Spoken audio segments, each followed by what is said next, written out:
Okay, so a little bit of a compare and contrast as to using the Collider as a dual reverb and the Ventris. So Ventris, for one, has spillover between presets in single mode. Collider does not have it. Too hard to do with the dual functionality, so it cannot do it. Ventris, as long as you're using a single mode preset, sorry, you will have spillover. There's my room. Not a good example because I'm using the button. Button will kill the spillover. But you'll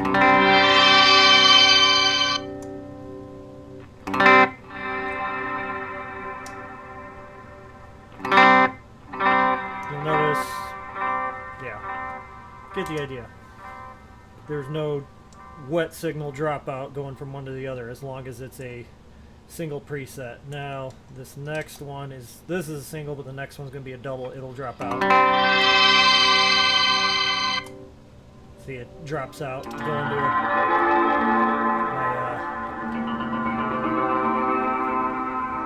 I can't remember what I called this preset now, but it's a fun one that I never use. Some interesting sounds, 100% wet. But yeah, there's the gist of that. Now, if you're wanting to use two reverbs within a preset, it's doable, but it's not as straightforward as it is on Collider. Because instead of having two on-off switches, you have the on-off switch and then the option switch. So you have to program the option switch correctly. So this is my personal unit, and that's how I run everything. Tapping the switch brings up the second reverb. You'll see that that's flashing up there, indicating that it's doing something extra. In this case, it's turning on the second reverb. So you'll see I have room now. When I hit that, I'll have spillover, but as it's spilling over, it's fading out the room and bringing in the spring. Probably not going to be able to hear much of a difference with this recording, but here, I'll do this, then you'll be able to tell a little more. So that's the room. There's the spring. Now, if you're wanting to change settings on the spring, you got to flip over to the B side, make that same change, and then when you hit that switch, these controls don't change. It's still running everything for reverb. Or sorry, for the room reverb. So there's that, and then you also have the option hold. Now that's flashing, but in this case it's because I have it in the hold mode. That's just how I've set up my personal one for the most part. Usually I do the hold functions with the MIDI controller, but you get the idea. So there's Ventris as using duals. Collider, like I said, doesn't have spillover, but it's a little more straightforward. You have an on-off for each side. Coming stock, you're going to have one side being delay, the other side being reverb.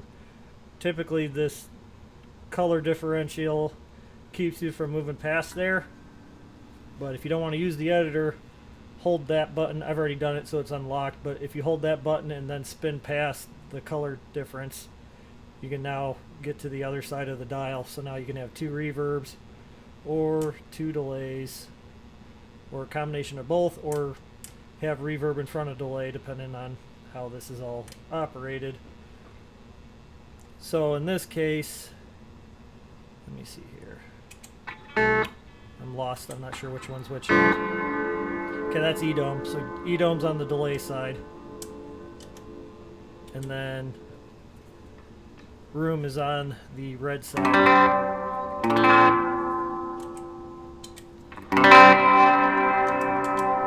So you'll still have spillover within a preset in this mode, and you can stack them. You could stack them on Ventris. It's a little more programming on the option switch, but Collider can do either or without doing any crazy programming on the option switch. So, and then on the reverb side only, when you hold that switch, you'll get hold on, well, in this case, the room reverb.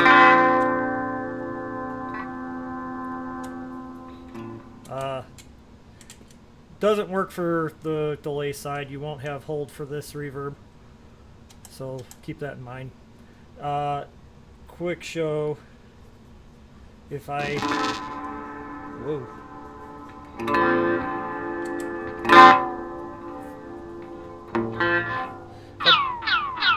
If I put a delay on the reverb side, I'll cut the feedback down, and you go to do hold, you'll actually get runaway oscillation.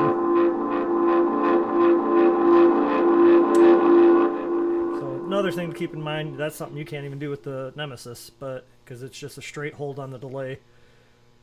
But to be aware of. And like I said, switching presets will cut out.